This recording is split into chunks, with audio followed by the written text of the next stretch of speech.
OKRs are very close to Scrum, I would say. So they are both very agile. So from an Oboard perspective, from your app's perspective, how do you help companies be better at OKRs? Recently, we started doing some fun experiments, trying to explain OKRs through some easier concepts. For example, at Teams, I was doing a brain date. It was called something like explaining OKRs through the pirate team, explaining how they can do the OKRs, how they can bring their teams together to work on the common goal.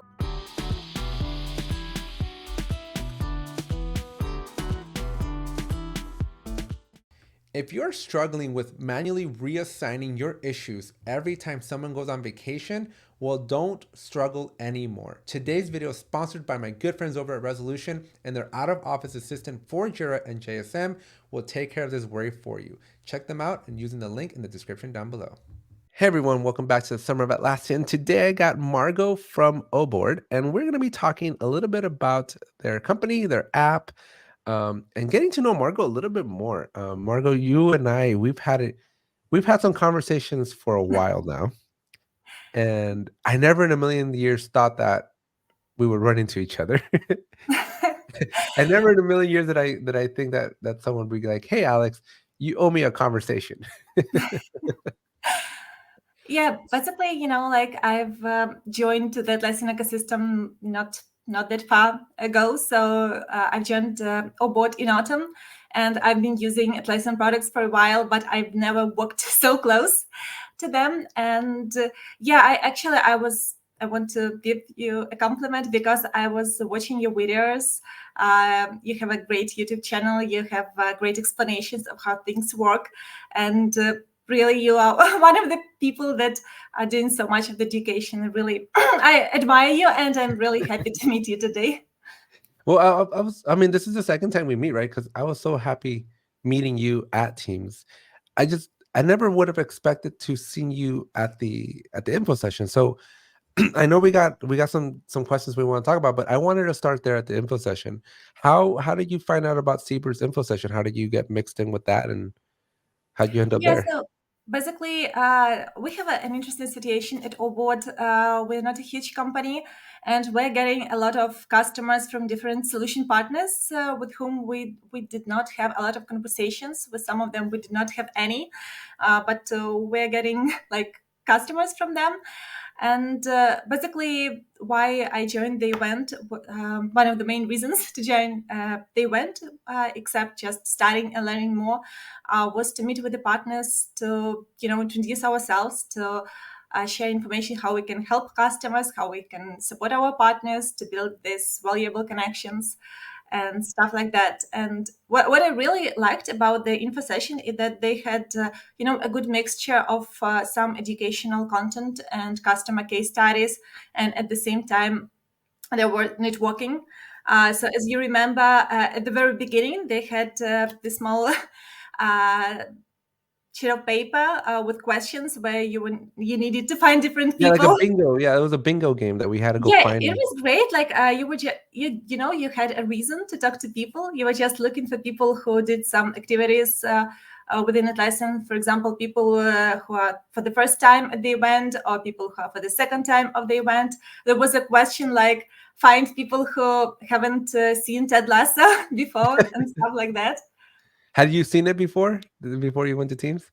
No, actually, no, but people were talking about that so much, and they had that sessions related. So basically, I'm watching it right now. So It's a really good show. I love Ted Lasso. It's also a good. It's the only thing I know about your like UK. If it's not in Ted Lasso, I don't know about it. yeah, like I'm not a huge football fan, but they've managed to make it, admirable and interesting Right. to watch. It's more about teamwork, and really, like it's. After watching the show, I understand why Atlassian wanted to introduce the creators of the show, because the show is all about teamwork and Atlassian is about teamwork. So they Yeah, connect pretty good it in makes it here. makes a lot of sense. Where in the world? Well, let's get into the first question, or the first official question, right? Give us a little bit of background about you. Like, where do you live? How long? How long have you been in this business, and things of that nature? Sure. So I'm originally from Ukraine, from Kiev, and 2 years ago, my family moved to Bulgaria since the invasion started. So now we're here. And, like the same as our company, we're originally a Ukrainian company, but since the war started, we are kind of moved across the Europe. And about my professional experience, I'm actually in B2B marketing for more than 10 years for now. So it's quite a while. And right now I'm focused on product marketing. So I'm excited a little bit about a little bit technical stuff, I would say. And I love to explain it to people, to make it easier to understand. I'm excited about new features, and I love to write about them and to tell about them. So I think this is what got me into product marketing here. And I'm very excited being at Oboard, since we're not a huge company, but we are very like laser focused, and we are good at what we do. So we do OKRs, objectives and key results apps. Uh, our like my favorite app is for Jira, but we also have got one for Salesforce. And next week we're actually launching an independent OKR app for web. So if you go to the marketplace again, it's not like me just promoted the app. If you go to the marketplace and search for OKRs, you would see that we are number one. I'm very proud of this. That's always a really good place to be in, right? Number one with OKRs. I think OKRs is such an interesting concept, and maybe later during the interview we can dive deeper into like what you find valuable about OKRs. But John, it is John Doerr, right? John Doerr, I Yeah. think, is the one that came up with them. Um, I remember the very first time that I saw an OKR and I read that book. I was like, this makes sense. Because a lot up until that point, up until I had seen it, like my my companies that I worked at, they call them business goals and objectives, right? Okay. But I never saw the purpose, right? Like it was these goals and objectives that I had to create that would kind of help me justify earning a 2% raise. And that was it, right? And I never saw the purpose. Like I never saw the value, as really the right word, of like these goals and objectives, because it was just like it almost felt like I was just being graded like college homework in the Mhm. professional world.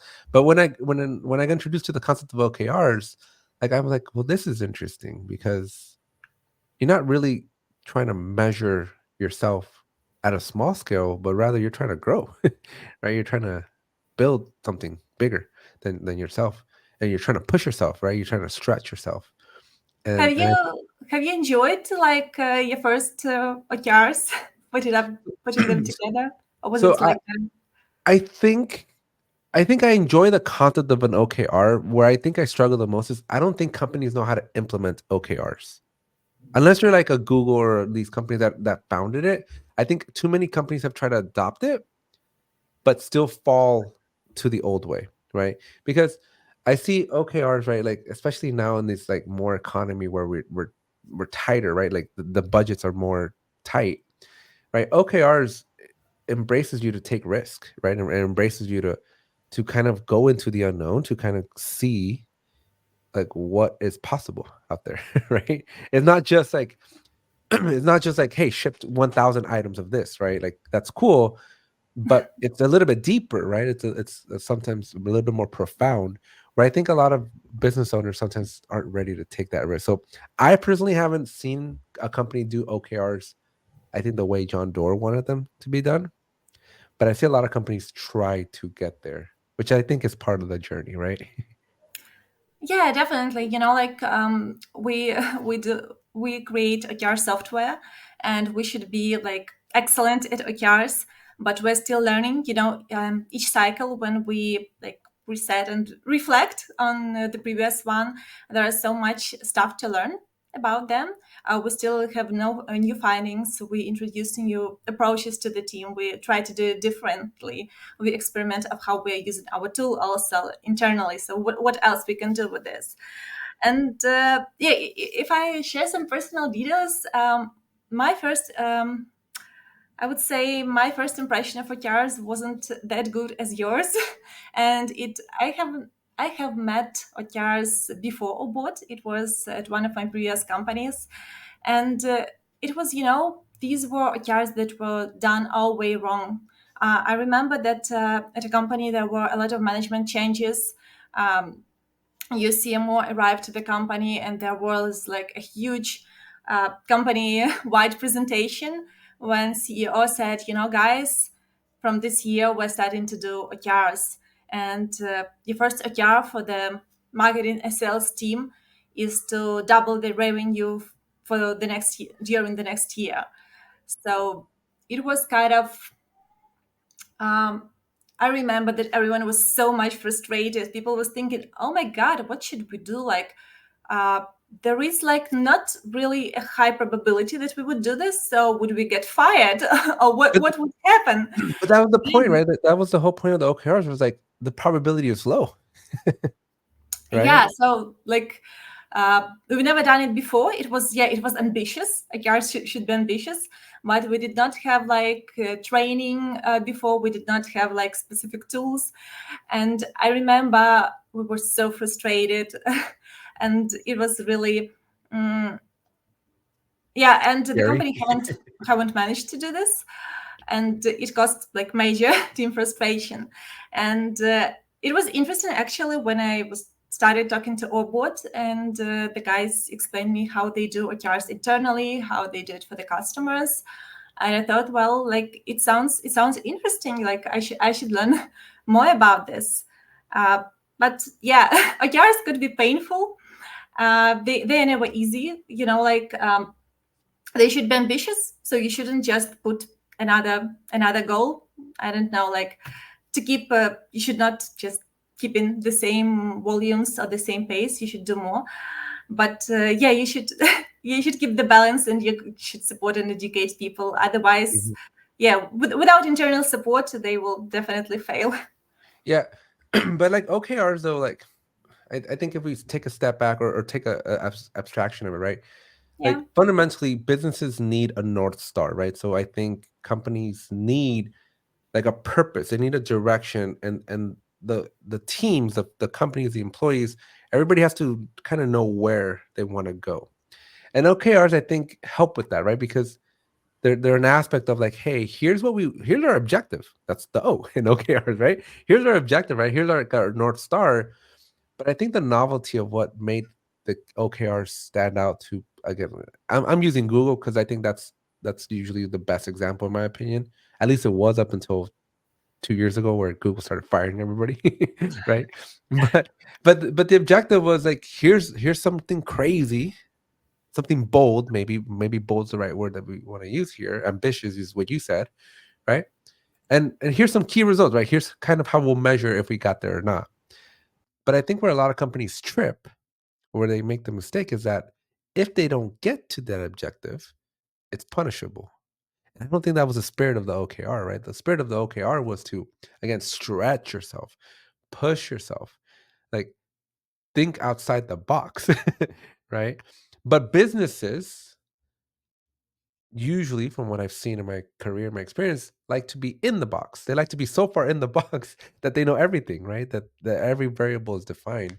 And I think that's where I was saying, like, I think a lot of companies appreciate the idea behind the OKR, but at the end of the day, struggle in implementing it.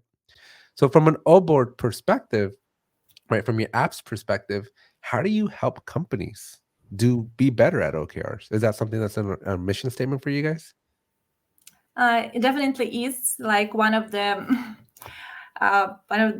sayings we put everywhere is like we want to give OKRs for everyone, and it's quite a universal concept. It's not just about companies. You can use OKRs for your own. I've recently started outlining my personal OKRs, which I also do quarterly, Do we have and an OKR to go to Disneyland more? not related to Disneyland, but yeah, I've got some personal ones about Oboard. We see this gap. We try to support. So we've created an OKR accelerated training. So kind of it's pre-recorded video with quizzes, so people can go and learn. Of course, we do a lot of educational blog posts. We join some events where we share our experience, and also like when the customers come to us, we offer them like an onboarding, so that we can show them what do they do, how they should do OKRs. And also we have a free OKR review session. So for example, if a customer outlined their OKRs and they want to understand if it's within the methodology, they can come to us and do this. Another part is like is where actually Atlassian ecosystem comes in, because we work with other solution partners who have really amazing consultants at their companies, and they can help with the onboarding. They can help with explanation, since like if the company is big, they probably need more help in here. So we try our best. So yeah, and we also like recently we started doing some fun experiments, trying to explain OKRs through some easier concepts. For example, at Teams, I was doing a brain date. It was called something like explaining OKRs for the pirate thing, and I was using like a fictional pirate team and explaining how they can do the OKRs, how they can bring their teams together to work on the common goal. So I think I've never stuff thought like of a this. pirate team to be a team, but I guess it makes a lot of sense that a group of pirates need to band together to do Yeah, so I mischievous think things. there could be many different ways of how to do this. So me personally, I'm trying to do it a little bit of fun in here, so that I think you should make an OKR for going to all the Disneys in the world. oh, That maybe. that would be a great OKR. I'll help you. We'll help you next year in Anaheim. I'm assuming. Are you coming to Team 25 for next year? Yeah, we're planning to come, Yeah. and I hope that next year there would be more people from our team, because it was really, the event was so intense. I haven't expected it Was to it be. just you?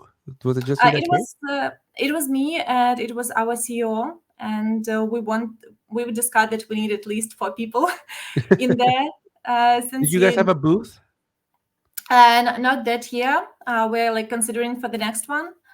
So Talk to it people was that intense. talk to people that have had booths, because just again, I've been doing Yeah. so many of these interviews, right? But everybody that had a booth, if you thought Teams was overwhelming now, like it's even more overwhelming with the booth, because you have to actively manage the booth, right? Either that or you got to bring extra people to just be at the booth, because you can't be doing the networking, you can't be doing the events, you can't be doing everything and the booth. Heck, it's even hard to eat lunch and run the booth. Yeah, I've done actually event management a while ago. I think it was really early in my career, something about 8 years ago, and it was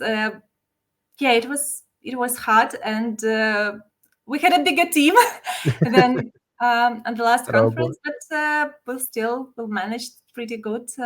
Met a lot of people, and I've managed to squeeze in some sessions to study. So it was also good. But yeah, I was thinking I'll do more of the sessions during the event, but actually I spent the majority of time talking to people and meeting new people. So yeah, I was Was watching the this your report. first Teams?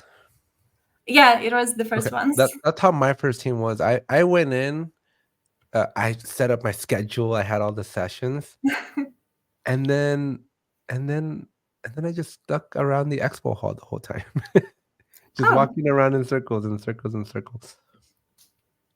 It was great. It was fun.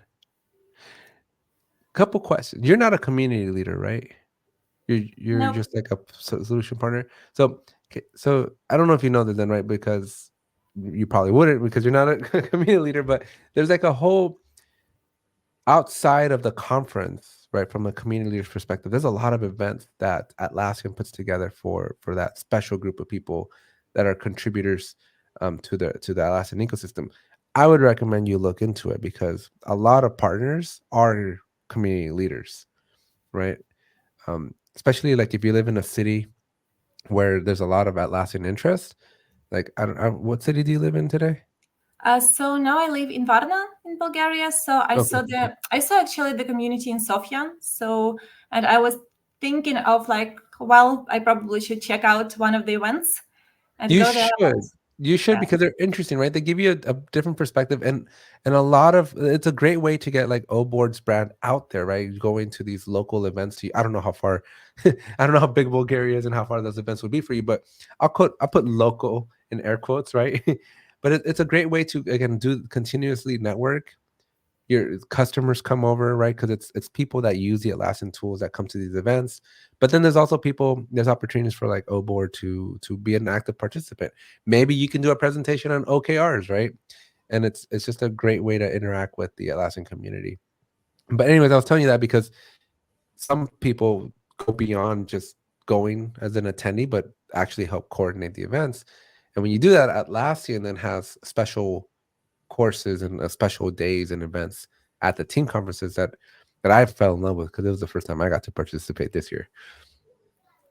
Oh, it sounds interesting. Actually, my colleague from the marketing department and some of our partners, they're trying like to rebuild the community, the ACE community in Kiev, because it was like the events were on pause for a while. So they are trying to create some movement around there. I'm not sure if it do you, will come soon, but do you yeah. see yourself moving back to Ukraine? I hope so. Like really, it's taking so long. Like It's been when 2 we years now, moved, no? 2 years in February? more than 2 years. Yeah. So basically, when we were coming in here, it was my daughter and me with one backpack, and we were thinking like, okay, we will stay for a couple of days, maybe like 2 weeks, and then we'll get back home. And then yeah, we're here for a while. Uh, just like when you're when you're with the kid, your your biggest concern is safety. So Hmm. yeah, Yeah, it's I really tough. Like here in the US, we're shielded so much from like world affairs, right? Because we're so far. We're so far away from most countries that it takes a tremendous amount of effort to come over here or do something on our side, right? the But United yeah, States support to Ukraine a lot. So it's one of the countries which is on our side from the very beginning. So I'm yeah. really, really grateful for But that. it must be so tough. Like it must be so tough to like because when the Ukraine war broke out, I was working with a team that was based out of the Ukraine. Mhm. And I remember that first week, that first day, right? Like my coworker, my colleague was saying, like, I can't even go out because as a male, if I'm outside, like they will take me to go fight. Like they'll give me a gun and go, here, do it. Right. And he lived in Odessa, I believe is the city. Mhm. And he missed it, right? Because like he's like, I go fishing, I go out, and a lot of that kind of got diminished. So but to still I think my biggest I don't know the right word, prideness.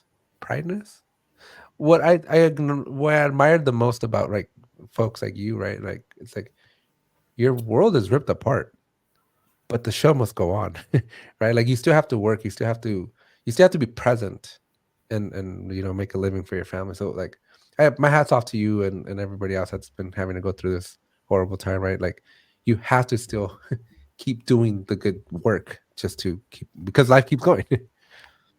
We're actually lucky. So my family is with me. My relatives are alive, and I would say, uh, in the regions where my family is, it's kind of partially safe, if there is the right word. So I'm lucky in here, Mhm.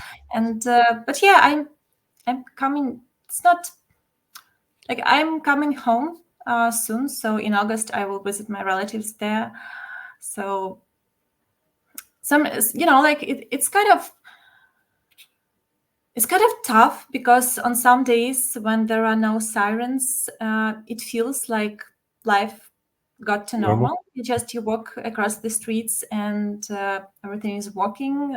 Obviously, I'm not like near where the fighting happens. Like I'm in Kiev, so it feels as everything is kind of normal. And then on some days it feels so frightening. So I don't know. Yeah, but I think to not make light of your situation, right? But like bringing it back to an OKRs conversation, right? I think what a lot of businesses also kind of fail, right, is we're still human, right? There's still a lot of variables that happen in our lives that impact those OKRs that we set, right? Because a lot of companies they'll like set an OKR at the beginning. Nobody would have anticipated that your whole world was going to be flipped upside down. Like, how do you like OKR or goals for companies, right? Like, there's got to be more of a people element, and I think that's what OKRs really work a little bit better because when you when we compare an OKR versus a goal, right? Like the goals, I feel like are usually less humane, right? Like a goals is like a number, like you got to hit this, right? And I think it creates a more pressure to deliver, and when you're in a goal based setting versus like an OKR, right? Because yeah, like I just feel like the OKRs are a little bit more forgiving of life events versus a goal is like They are more flexible, I would say.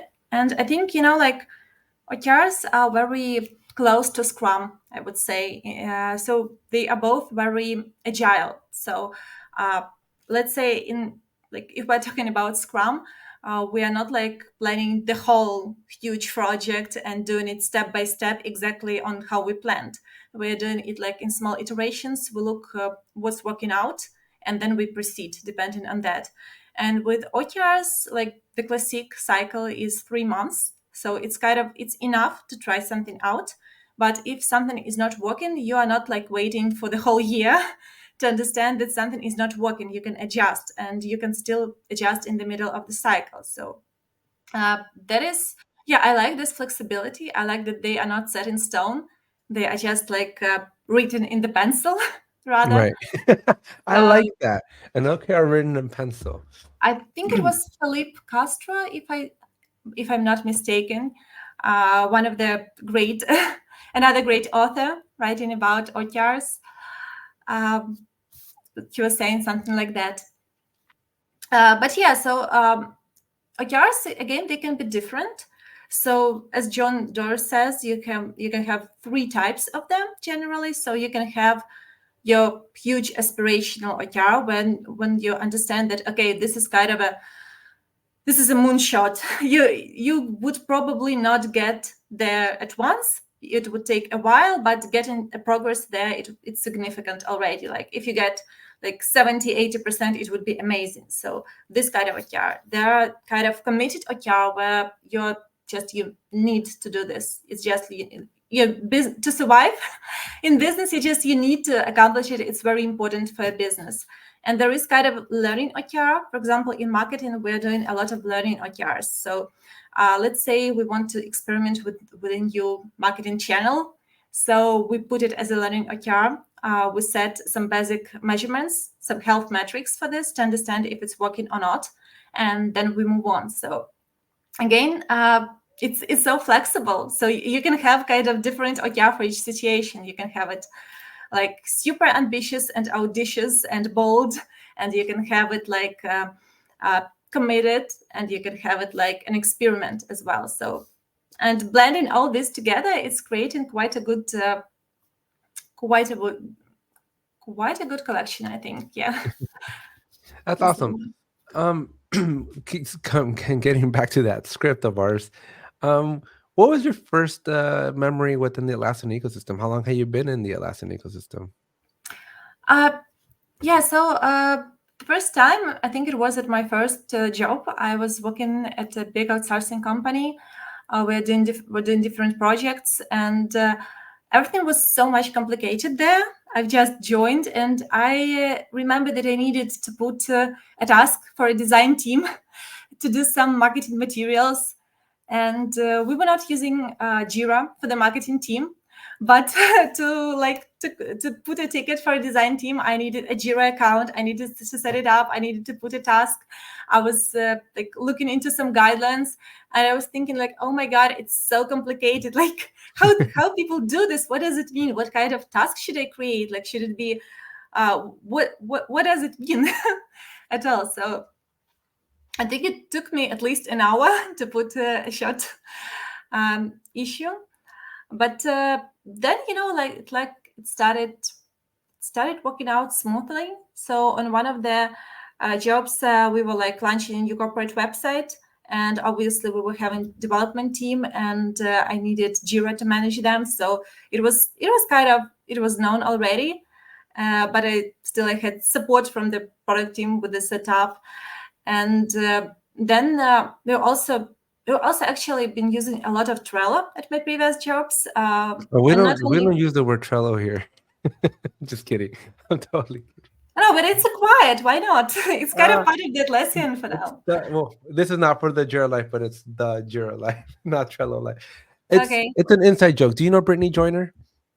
Yeah, she's amazing. I met Yeah. her at Team. Yeah, So I just I love to give her a hard time, right? So any time that I hear the word Trello and I can on the internet publicly say that I don't like Trello, I just love doing it. It's just me being very immature. Trello's a great tool. Sorry. yeah, it actually, it worked pretty good for like personal life for me.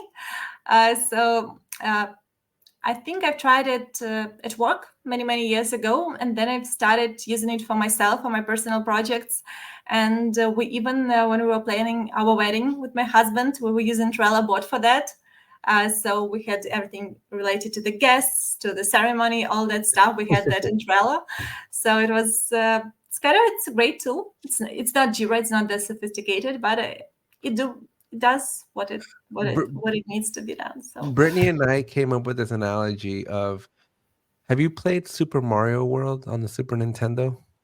Oh yeah, sure. When I was a kid. Yeah. So I like to see Trello as a two-dimensional platformer like that original Super Mario World, where like you can only go forward, you can't go like there's no 3D aspect to it, right? Like it's just one way, Mhm. you just go, and you can't go back because the world the level's eating you up. Versus Jira is like a three-dimensional Super Mario 64, right? Where you can move around, you can jump, you can there's more variables to it, right? It's multidimensional. Oh, That's how I like to describe Jira versus Trello, which is like again a 2D game versus a 3D game. it's a great comparison. Really, I like it. Good. That means that it's a good one then. Yeah. Do you use Trello? Have you been using I it before I for only years? give Brittany a hard time. My wife, we homeschool our kids, Mhm. and so we manage everything within Jira. But we tried using Trello for a little bit because it's simpler, right? It's a lot easier. It's not as I think you said sophisticated. Was that, or did Yeah. you say? Yeah, right, I'm trying to remember the word that you said, right? But it's not that sophisticated, right? But we like the calendar functionality, and calendar view is not free in Trello. So we switched over to Mhm. Jira, and my household, we use Jira for everything here. I think I was reading one of the Medium blogs. I don't remember the name of the creator, but they were actually using Jira to do some like vacation planning. So Yeah, yeah, there's a lot of use cases. I think this is one of the best. It's the best thing and the worst thing about Jira or the Atlassian tools, right? The best thing is that they're infinitely customizable, and the worst thing is that they're infinitely customizable. yeah, And people can make it messy. it's really easy to make it messy, right? But it's kind of where that's kind of one of the directions that I want to take my channel in, where I do more. I'm dubbing it like Jira for all, right? Because like even taking a simple concept as an OKR, there's companies all over the world, software companies, OKRs, John Doerr, Google. It makes sense, right? But what about a pizza shop, right? Maybe you don't have a pizza shop, but what about a local business in your area? Like, how can they benefit from OKRs? They probably could, right? How could they benefit from Jira? They probably could too. Even Trello, right?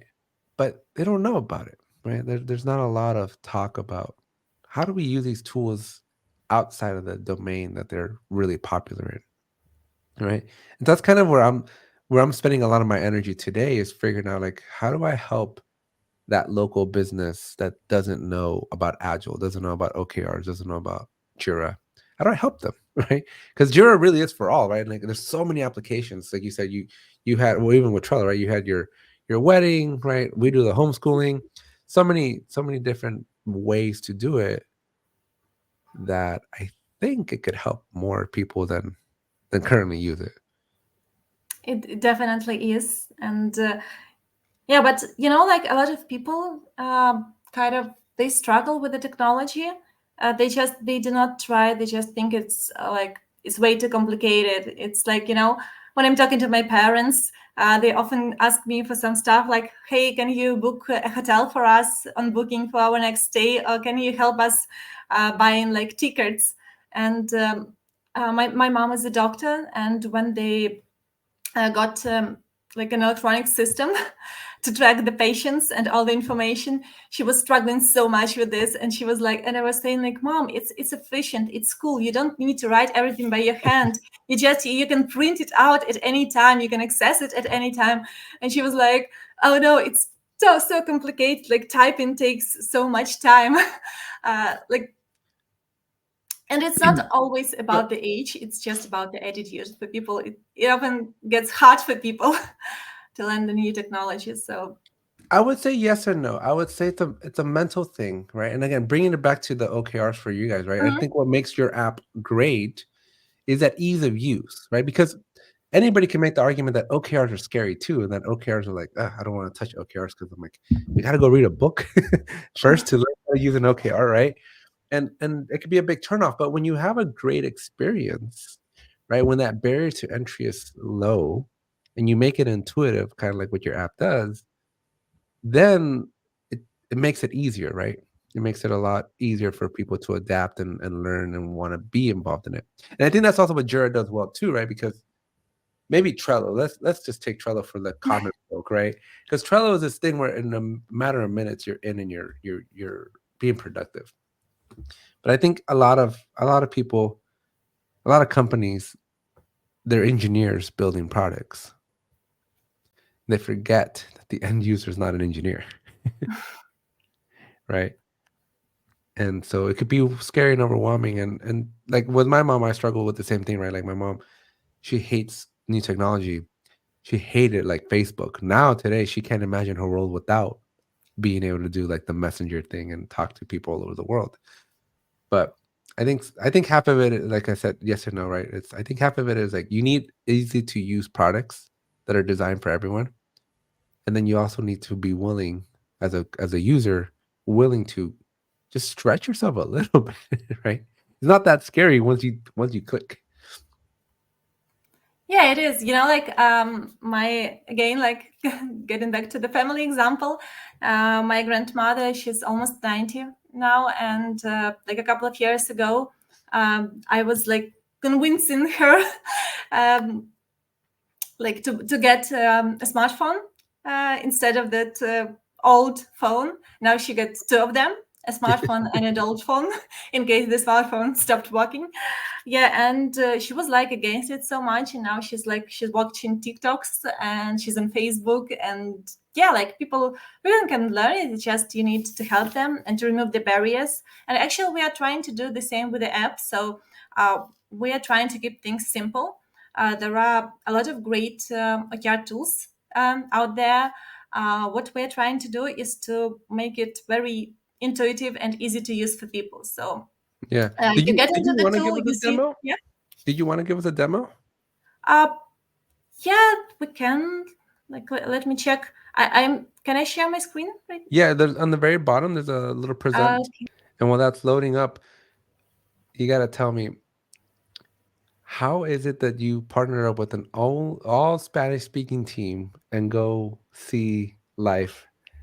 What was it? Where did you go? Was it the Grand Canyon? Or Um, where did you go with the Technofor team? Yeah, the Grand Canyon, right? yeah, it was the Grand Canyon. It's So was kind of, it like a like spur of the moment? Like, walk me through. When I saw that post that you made on LinkedIn, I was like, this girl. No, it was fun, like we were chatting at the booth and like talking about the experience and the event and stuff like that. And then I was just casually asking about the Grand Canyon, if they've been there, because it was my first time in the United States, and I'm sorry, I'm a huge fan of mountains, and I wanted to go there, but it seemed a little bit scary to go there alone, Right. without knowing anyone in there. And yeah, and I asked them, and they said, well, maybe we can go together, but we have a Spanish guide. But yeah, I was thinking like, well, maybe it could be a problem, but I think, okay, we will manage that. And actually, they were very helpful. They were translating some jokes to me, and some of the stuff I was able to understand it. I didn't know how, but it was awesome. Actually, we were having like the thematic music and stuff like that, and the Technophore team was so supportive. So we had a great time together. I'm very grateful to them for taking me We'll have to do there. something And the similar. Grand Canyon, it's so amazing. Like Grand Canyon is it's breathtaking. I want to get there again. I don't know that we have anything breathtaking in Southern California, but we do have a lot of beaches. So I just hope it's not raining during Team 25.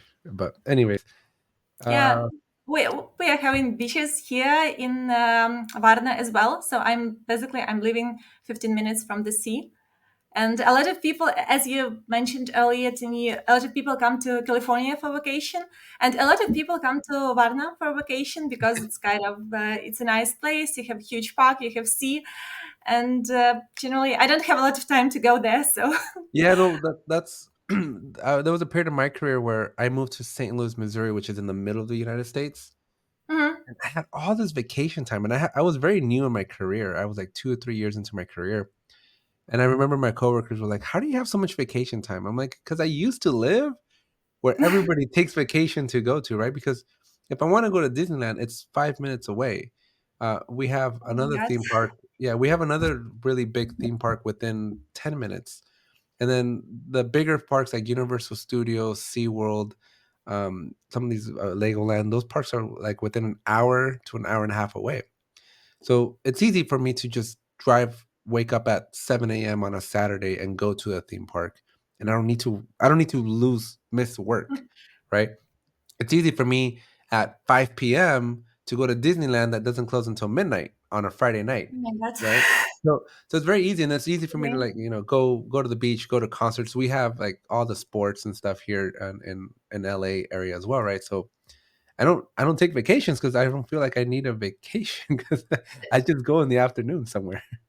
Do you think Atlassian will spread some Disney magic on the event? I, Because like they've done this event, like they played the location so close to the Disney park, so there should be something related to I Disney. think there's gonna be a Disney influence. It would not be crazy for Atlassian to buy Disney for the bash party. Oh, 'Cause people do that, right? So during the week, especially in April when it's the slower uh-huh. season, when it's not spring break, but during the week, Disneyland can close as early as 8 p.m., Oh, right? And so the main people will be out, and you can come in, and they'll keep it open until midnight, 1 a.m. or something like that, right? So I could see maybe not Disneyland because Disneyland is usually too prestigious, but Disney's California Adventure, which is mm, right in front of Disneyland, I could see them closing out California Adventure at 6 p.m. or something and opening it up, but it would cost a lot of money. It it wouldn't would, be but it cheap. would be amazing. But there's other theme parks and there's other areas around. I really don't know. I did talk to the lady that's in charge. I forgot her name though, but I did talk to the lady that's in charge of like coordinating the whole thing, and she was like, "I've never been to Anaheim, so I'm excited." I'm like, "If you need any help, let me know because I was born and raised and live there, and so I can help with like the areas to not die in." Because believe it or not, Anaheim or the area around Disneyland is very dangerous. Really? There's, there's a lot of crime. Yeah, Hmm. you don't It know felt about so it. safe in Paris, like I saw people were leaving a lot of stuff near the attractions, like their handbags and backpacks. In the park, it's fine. In Okay. you're safe in the park, but I don't know how Disneyland Paris is. I've never been, but here it's not like Las Vegas where the Venetian and everything's connected. Mhm. Like you're gonna have to cross streets, right? And the hotels are more Mhm. spread out. They're not on the same street all the time, right? They're a little bit more, especially if you want something a little bit more budget friendly, you're gonna be a little bit farther out. And the area around Disneyland is dangerous when you're outside. Mhm. Obviously, the street where Disneyland's on is not bad because there's so many tourists. But if you cross the wrong street, you're asking for some trouble. So those are the kind of things that my wife and I were like. We want to educate people before they come Yeah, to you should do some, so videos. I was actually watching your video before the Team 24. the survival Uh, guide. uh, yeah, so basically, I've got an advice about Treasure Island Hotel from there, Yeah, and advice about comfortable shoes, and I think a couple of more, which really, really helped. So, awesome. That's what we made those videos for. But anyways, I know we only got a couple minutes left, so show yeah, us sure. Oboard and what we got going on with OKRs. Yeah, so it's basically, as I said, it's very simple. This is my space for experiments. It's not my corporate um, No corporate trade secrets workspace. that are going to be shared. Yeah, so basically, when you create an objective, you just press create. You decide on which level you do this. So there are like company objectives, departments, and personal ones. And then you submit some basic information like name, people responsible, teams involved. Then you have your timelines. You can add labels, like, for example, okay, this can be aspirational OKR, let's say, and it could be like high priority ones. So stuff like this. And you can add responsible people. And inside the objective, you can also add, let's say, this is test. And inside it, you can choose how you measure this. So you can measure it by percentages, like as incomplete or complete, or by numbers. So the process of creating OKRs is very, very, very simple and straightforward. Here, these are just some of the custom fields. You can use your own. These are some of mine.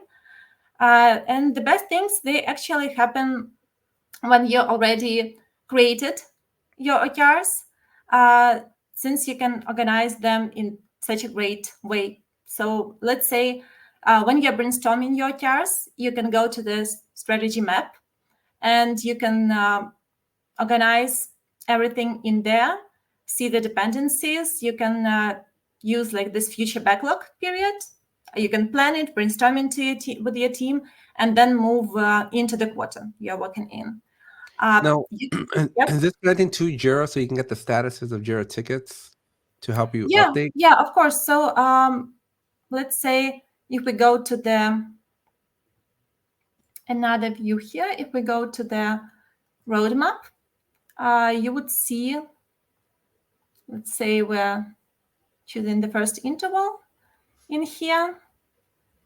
And Yeah, scroll around. There you go. yeah, right underneath, you can see wiki Oh, there's the results and stories. you can see your Jira issues. So it's a little bit similar to advanced roadmaps, but it's a bit more flexible. And it can also like collect information from different projects. So let's say you have multiple teams working together, they can work on the same roadmap and see what invention happened. And you can also like benefit a lot from this automatic calculation. So let's say, again, it's very simple example. Don't judge the wording very much, but let's say you need to launch specific feature the customer wanted. You've completed 3 user stories out of 4, you get 75% progress. So it's very easy. People don't need to go in and update everything manually. Or if let's say let's say this second feature is much more valuable and we see that it would impact our general score more, we can just update the weight and it will impact the progress. So this is how it works. Awesome. And Yeah, so it's basically, this is a great planning tool. So you do not just plan your goals, you can also plan your tasks underneath, and you can see if the team is overloaded with something, or it has visibility. And Here is the general alignment view, where you can do like filtering stuff, where you can add a lot of additional What information there. what So triggers that at risk? these are the statuses of your OKRs and of your issues. So 27%, is it good or bad? So if you're at the beginning of the period and you get 27% progress, it's awesome. If it's kind of the end of the quarter, it means that you would probably won't manage to complete this Mm-hmm. issue in time. It's very helpful. There is an after status here based on the nested items, but you can also update it manually if you want. That's cool. I like Yeah, the automated one. it's adding visibility to people and making it more understandable. Uh, Yeah, I think this is great because a lot of companies, that whole red, yellow, green on track behind on you know that whole thing is powerful. yeah, it's like the lighting, like red light, green Yeah. light. Uh, so you also have your progress here. It's formed automatically. You can have like your own OKRs, which are assigned to you. You can filter by people, by teams here. And you can also go into the dashboard, see Ooh. like the general health. And you can also create your own dashboards. So let's say uh, this is one of mine. You see all the goals you want to see together. You add the goal, and the rest of the stuff is added automatically. So Now, can you add any issue, or does it have to be like a story? Like, oh, can I you add can. epics? So there are a couple of ways of doing it. So you can add, for example, your epic, or you can add your initiative, and then if you have some nested items underneath, it would be calculated automatically, or you can add the issues directly. And again, sometimes it makes sense to add a Jira issue directly to the objective, so that it would work at the key result. So let's say we need to launch something, and it's like big enough to be key result, so you can link it directly. I think I'm having, yeah, this is the example. So we're having an important implementation here, and it's linked right here. Cool. Well, thank you very much, Margo, for demonstrating all this. And here you thought we weren't even going to take up the whole hour. Yeah, I thought I'm not having that much to share, but there have been a lot actually. Yeah, well, it was great getting to meet you, and hopefully we get to go spend a day together at Disneyland. I think that would be awesome. Yeah, Um, we should do a anytime, ride together. yeah, anytime I need to plan something. I need to plan. We need to do something. I think within the Atlassian ecosystem, even if an Atlassian doesn't do it, I think I'm gonna have to coordinate some day either before or after teams where we all just go to Disneyland for for fun. Yeah, we definitely should. I think I can save a couple of days of vacation for that, but we Yeah, definitely I'm should. telling everybody, you gotta come. You gotta spend more than just that week, right? Like you gotta come 3 4 days before or 3 4 days after, because there's a lot to do in Southern California. A lot to do. Yeah, even for Vegas, like I arrived. It was Saturday, so the event officially started on Tuesday. But it was so much, partner events and other activities, and there were this terrible jet lag, and yeah, you need some time to recover from that. Yeah. So Cool. yeah. Well, thank you again very much. Appreciate you, and thank you for the demo, and thanks for being here. This video was brought to you by Resolution and their out of office assistant for Jira and JSM. Special thank you to Resolution for making this entire series possible. This channel wouldn't be where it was without you. For everybody else, make sure you check out those links in the description down below, as you definitely want to start your free 30-day trial to Resolution's out of office assistant. And make sure you check out all their other apps, as they have many, many apps available in the Atlassian marketplace. Thank you very much.